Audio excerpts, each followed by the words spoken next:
Olá pessoal, aqui no canal Matemática Já, vamos entrar no tópico de estatística e para começar vamos falar de variáveis, que vem a ser variáveis em estatística. Nós podemos ter as variáveis qualitativas e as variáveis quantitativas. Quando se monta uma pesquisa, essa pesquisa é pautada em variáveis. Então diz assim, para a gente exemplificar isso aqui. Uma pesquisa feita com clientes de uma grande rede de lojas procurava conhecer o perfil de seus clientes. Foram formuladas perguntas como essa: qual o seu grau de instrução? Qual o seu estado civil? Qual o seu tipo de lazer preferido? Qual a sua renda mensal? Quantos filhos você tem? Quantos livros você lê por ano? Então aqui a gente tem a definição. As perguntas A e B são essas aqui: grau de instrução, estado civil, tipo de lazer preferido, são classificadas como variáveis qualitativas. Expressam gosto, atributo ou preferência, mas não podem ser medidas. Por isso são variáveis qualitativas. Já as perguntas D e F, aqui está. Sua renda mensal, quantos filhos você tem, quantos livros você lê. Essas são classificadas como variáveis quantitativas. Elas expressam um número, podem ser medidas ou mensuradas. Então essa é a diferença. Quando a variável expressa gosto, atributo, preferência, ela é qualitativa. Quando ela expressa um número, alguma coisa que pode ser medido, contado, ela é chamada de quantitativa. É uma definição bem prática de se entender. Nós aqui estamos dando uma passada no tema, né? Vamos lá. Os alunos do terceiro ano do ensino médio de determinada escola responderam um questionário sobre suas preferências. Que curso superior deseja fazer? Quantas horas você estuda por dia? Qual sua disciplina favorita? Qual a distância de sua casa à escola? O que você achou do nível de aprendizado adquirido? Agora nós vamos colocar aqui. Quais dessas variáveis aqui são qualitativas? Ora, que curso superior você deseja fazer? É uma delas. Quantas horas? Quantitativa. Disciplina favorita? Qualitativa. Distância? Qual a distância? Quantitativa. O que você achou do nível de aprendizado? Qualitativo. Então vamos colocar as letras aqui. Qualitativa, nós temos a letra a letra C e também a letra E. Já quantitativa, aquelas que podem ser medidas, quantas horas você estuda por dia? Letra B. A gente consegue definir. E a distância de um lugar ao outro, aqui no caso, casa e escola, letra D. Então, estão os exemplos aí do que é quantitativa e o que é qualitativa para as variáveis. Outro assunto muito importante no estudo da estatística são as tabelas de frequência. Aqui nós já temos ela montada, prontinha, nós só vamos fazer uma análise, tá? Mas funciona mais ou menos assim. Aqui representa essa tabela de frequência uma pesquisa com 70 pessoas sobre a preferência cinematográfica, ou seja, o gosto das pessoas com relação aos tipos de filme. Então a gente apresenta ela assim. Aqui o que está sendo pesquisado, tipos de filme. Depois vem a frequência absoluta. Depois a frequência relativa e a porcentagem. Então aqui nessa pesquisa foram colocadas essas opções aqui para as pessoas responderem. Filme policial, filme de aventura, filme de terror ou filme de suspense. A frequência absoluta é quantas pessoas entrevistadas responderam que gostam de um tipo de filme. Por exemplo, para filme policial, 15 pessoas. Então isso é chamado de frequência absoluta. 25 gostam de aventura. 25 aqui é frequência absoluta. 18 gostam de terror. 18 é a frequência absoluta. E assim sucessivamente, até suspense. E esse 70 é o total da frequência absoluta. Depois vem a frequência relativa. A frequência relativa é a divisão da frequência absoluta parcial pela frequência absoluta total. Então nós vamos ter aqui, 15 sobre 70, 25 sobre 70, 18 sobre 70 e 12 sobre 70. Quando a gente faz essa divisão, dá isso aqui, 15 sobre 70 dá 0,2143, 25 sobre 70, 0,3572, 18 sobre 70 é igual a 0,2572, 12 sobre 70 é igual a 0,1713. Então isso aqui acaba dando 1. Quando eu somo essa frequência relativa, eu tenho o total da frequência relativa sendo igual a 1. E aí, simplesmente pego essa frequência relativa e multiplico por 100. E chego na porcentagem. Quando eu multiplico por 100, a vírgula se desloca 2 casas para a direita. É sempre assim, né? Lá da matemática básica. Se eu multiplico por 1 seguido de 2 zeros, no caso 100, a vírgula sai daqui e passa para cá. Mesma coisa, em todos os casos. E aí eu tenho a porcentagem. Então essa é a estrutura de uma tabela de frequências. Muito importante lembrar disso aqui. Nós podemos ter uma tabela de frequência com dados agrupados ou valores agrupados. Essa tabela que eu estou apresentando para vocês é a receita de 100 microempresas de uma cidade X no mês de junho de 2020. Esses dados aqui não são oficiais, é uma criação de uma tabela, para a gente poder estudar. Poderia ser, né?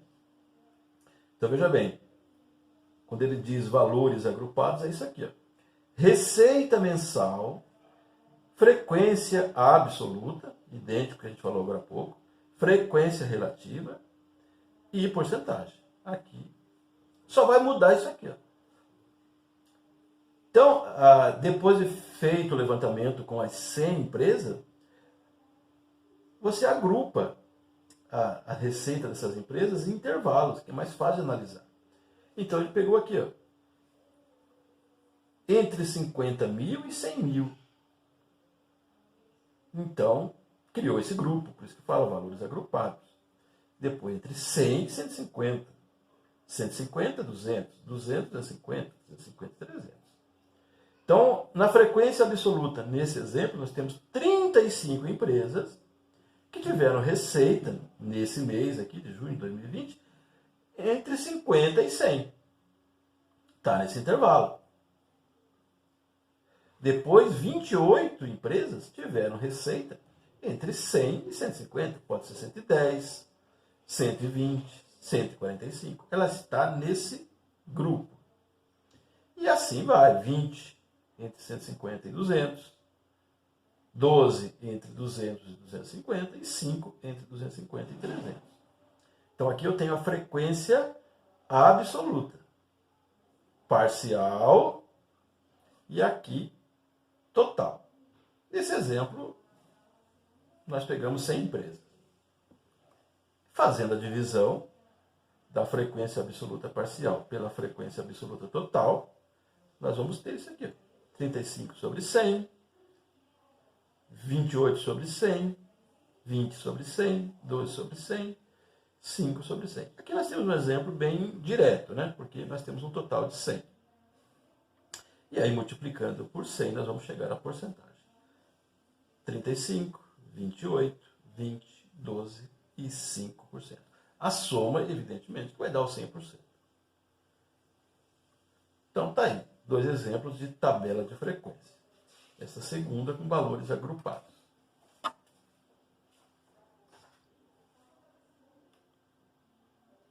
Vamos ver esse exemplo aqui. Vamos fazer uma atividade aqui. Representar em um gráfico de setores. Quando fala em gráfico de setores, é quando a gente trabalha com uma circunferência. Né? Trabalha com circunferência. Então, foi feita uma pesquisa. Na corrida presidencial de um determinado país, as pesquisas apontam a preferência dos eleitores. Então, candidato A, candidato B, candidato C, candidato D. O candidato A tem 12% de preferência, o B 23%, o C 31%, o D 8%. E tem uma interrogação aqui para indecisos e brancos. Bem, vamos ver quanto nós temos de indecisos e branco. O total aqui tem que ser 100%, não é isso? Então vamos fazer essa continha rapidinho aqui.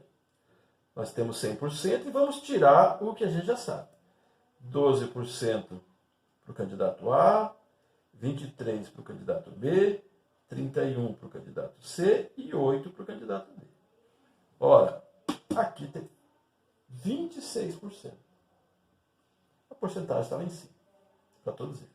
26%. Agora vamos colocar essas porcentagens num gráfico de setores, que é isso aqui. Ó. Se você fizer absolutamente perfeito isso aqui, ficaria próximo disso aqui, porque aqui não está absolutamente perfeito, mas próximo. Mas como que eu chego nesses espaços aqui? Aqui nós não vamos considerar esse risquinho aqui, tá? Nem esse. Só os mais fortes, os pretos fortes aí. Como que eu consigo determinar qual setor cada candidato vai ocupar aqui? Ó. Aqui está o candidato A, aqui está o candidato B, aqui está o C, aqui está o D. Por que que esse candidato ocupa essa faixa aqui? Como a gente chega nisso aí? É assim.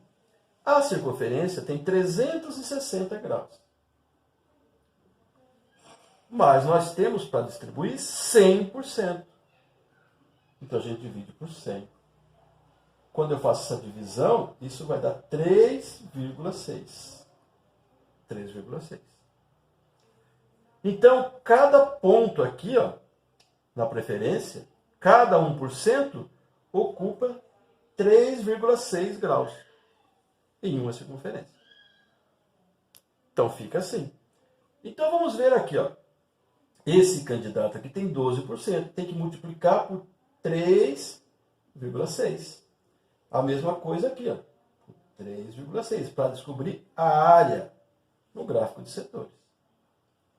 Vezes 3,6, vezes 3,6, e aqui também, para os indecisos e branco. Agora vamos fazer essa conta rapidinho aí. E vamos ver. Então, o candidato que tem 12%, no gráfico de setor, multiplicando por 36, ele ocupa 43,2 graus. 43,2 graus. É o candidato A. É mais ou menos isso aqui. Ó. Isso aqui é mais ou menos isso. Isso aqui. Definição do ângulo. O candidato que tem 23%,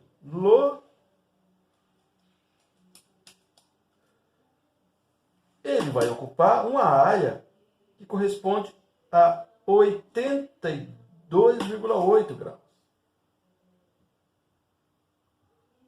82,8 graus. Então é isso aqui. Ó. É quase 90. Né? Quase um ângulo reto. Então, está aqui, o candidato B. O candidato C é o que tem mais. Vamos multiplicar 31 por 3,6. Isso dá 111,6 graus. Por isso que ele está aqui, ó. C. É tudo isso aqui. Desconsidere isso aqui. É daqui a aqui. Esse candidato aqui tem 8%. Que área ele vai ocupar lá no gráfico de setores? Vai ser 8 vezes 3,6. 28,8. O candidato D. É isso aqui. 28,8 graus. E indecisos tem um número grande aí, 26%. Não estão gostando muito dos candidatos. 93,6%. É isso aqui, ó. Pouco mais que um quarto de círculo. Vamos escrever isso aqui, né? Não vai atrapalhar em nada. Então, esse candidato aqui, o candidato A, tem 12%. 12% dos votos. O candidato B, o candidato C, tem 31% dos votos. O candidato D tem 8%. E indecisos e brancos tem 26%. Então, eles ocupam essas áreas aí no gráfico de setores. Então, é assim que faz. Você pega 360 graus e divide por 100.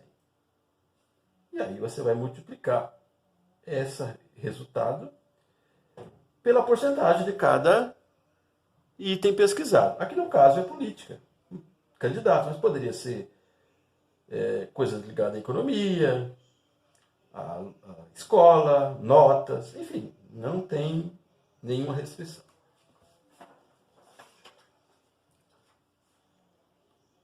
Bem, vamos continuar falando de gráficos, mas agora vamos só apresentar. Já temos as respostas aqui. Gráficos de colunas, é isso aqui. O gráfico de coluna tem esse comportamento aqui. Então, fazer um gráfico de colunas com o comportamento das notas médias dos alunos em certa classe do ensino médio. Então, numa classe do ensino médio, tivemos essas notas para essas matérias aqui. Português, 5,5, matemática, 6, física, 6,5, inglês, 7, sociologia, 9 e artes, 8,5. Colocar isso num gráfico de colunas ficaria assim. Ó. Claro que você tem que respeitar a proporcionalidade. Então, português, 5,5. Está aqui, ó. 1, 2, 3, 4, 5. Está mais ou menos aqui, está coerente. Matemática, 6. Ó. Física, 6,5. Subiu um pouquinho mais. Ó. Inglês, 7. Isso? Inglês, 7. Aqui ficou meio... Inglês é 7. E aí, sociologia, foram bem, média 9, quase chegando no topo do 10.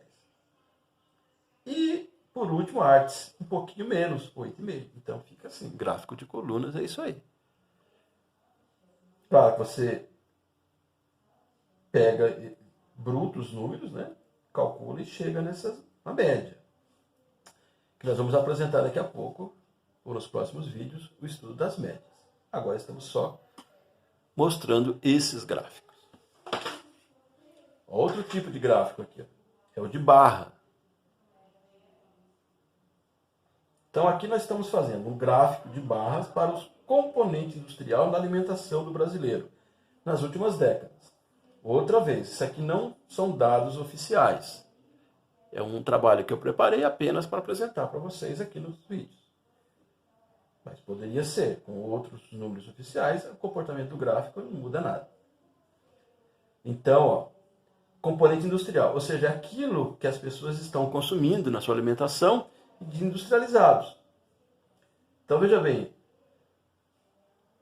na década de 50, né, mais de 70 anos, já podemos dizer assim, está aqui, ó, na década de 50, o que acontecia? As pessoas compravam muito pouco alimento industrializado, 2%, está aqui, ó. Na década de 60, já aumentou um pouquinho mais, ó, 8%. 70, 12%. 80, 20%. Isso só vai crescendo. 90, 25%. Depois 2000 a 2010. 30% de alimentos industrializados nas nossas casas. E agora, nos anos 20, nós temos aproximadamente 45%. Isso aqui é um trabalho criativo, não são dados oficiais. Mas isso realmente está acontecendo. Cada vez mais as pessoas estão comprando alimentos prontos. E quando não é o industrializado do mercado, são coisas que ele compra nos restaurantes, enfim. É isso aqui. Componente industrial na alimentação do brasileiro nas últimas décadas. Então você vê que tá. Esse gráfico serve para quê? Para observar esse comportamento. Como está a saúde, se pode ser feita alguma relação. Mas, enfim, a montagem do gráfico é isso aqui. O que nos interessa aqui é como fazer o gráfico de barra. Vamos a mais um gráfico aqui. Isso aqui é chamado de histograma. O histograma, ele tem essa característica, ele fica grudadinho. No outro, que a gente fez agora há pouco, o de colunas, olha, há um distanciamento. O histograma não, porque ele pega um intervalo. Olha o que acontece aqui. Representar com o histograma a altura de 70 funcionários de uma linha de montagem de computadores. Ou seja, uma empresa que monta computadores tem uma linha de montagem com 70 funcionários. Então, a altura desses funcionários tem esses grupos aqui. Entre 1,60 m e 1,65 m. Tem 10 funcionários. Entre 1,65 a 1,70 metros, né, de altura, temos 13 funcionários. Entre 1,70 e 1,75, 24. 1,75 a 80, 17. De 1,80 a 1,85, 6. No total, 70 funcionários. Aí nós temos novamente a frequência relativa e a porcentagem. É só dividir as frequências parciais absoluta pela frequência total, absoluta total. Aí nós vamos tendo essa resposta aqui. 10 sobre 70, 0,1429. 13 sobre 70, 0,1857. 24 sobre 70, 0,3429. 17 sobre 70, 0,2428. E 6 sobre 70, 0,0857. A soma das frequências relativas vai dar 1. E quando eu multiplico por 100, eu vou ter o 100%. Essas parciais somadas acabam dando o 100%. Então fica assim, ó. As alturas que variam de 1,60 a 1,65. Está aqui, ó. Estão aqui. É o 14,29%. Ficou meio borradinho aqui. Entre 1,65 e 1,70, ó. Nós temos 18,57. Depois, entre 1,70 e 1,75, ó. Aqui já está mais visível. 34,29. De 1,75 a 1,80, 24,28%. E de 1,80 a 1,85, 8,57% dos funcionários. É importante saber isso? É. Determinadas atividades não podem ser feitas por pessoas com uma altura ou muito alta ou muito baixa. É preciso decidir. São situações que podem, inclusive, provocar acidentes. Então, esse tipo de gráfico serve também para essas coisas. Mas o importante aqui é reconhecer o que é um histograma. Tá? Esse é o nosso objetivo principal. E para encerrar essa aula, nós vamos falar do gráfico de linhas, que é muito comum a gente ver nos cadernos econômicos. Representação de um gráfico de linhas poligonais. Está representando a receita em milhões de dólares do complexo de soja. Ou seja, alguém que trabalha com soja, exportando soja, teve, através desses anos aqui, esse desempenho. 1995, 96, 97, 98, 99, 2000, 2001, 2002, 2003, 2004, 2005. Então, veja bem, ó. Aqui são milhões. Ó. Isso aqui são milhões de dólares. Então, em 95, teve uma receita em milhões de dólares de 3,8 milhões. Ou seja, quase 4 milhões de dólares. Em 96 subiu para 4 milhões e meio. Em 1997, subiu um pouquinho mais, para 5,7. Depois, em 98, caiu para 4,6. Voltou quase a 1996. Depois, em 99, caiu mais ainda. Voltou para 3,8 milhões. Lá a marca de 95, em 4 anos. Então, é preciso analisar o que aconteceu, quais são os motivos, foi crise interna, crise internacional. Você consegue ver isso aqui.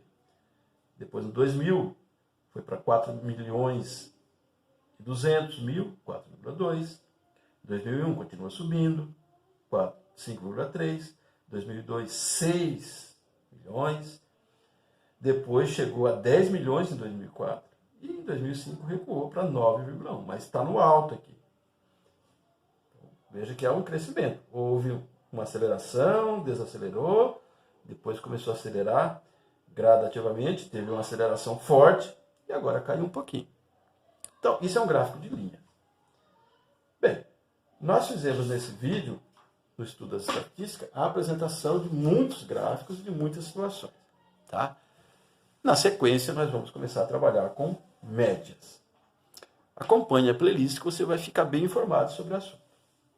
Em se tratando de nível médio. Tá bom? Um abraço para você. Continue com a gente. Bons estudos. Dê like no vídeo se gostou. Se inscreva no canal Matemática Já. Um abraço do professor Gilberto. E sucesso para você. Tchau.